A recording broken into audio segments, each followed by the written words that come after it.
sova. Sova? Ja, vad är det med sig? Jag sa ju sova. Jo, här ska jag sova. Men...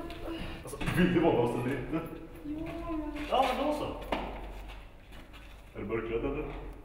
Nej. Ja, men då så. Det är bara att gå in. Det är nog inget farligt. Jag är alldeles bakom dig.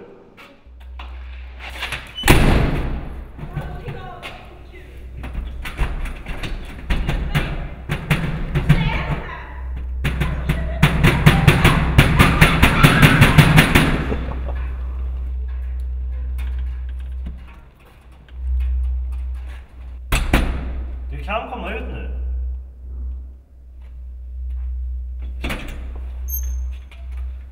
Ja. Alltså, vart på väg? Vad fan är det nu?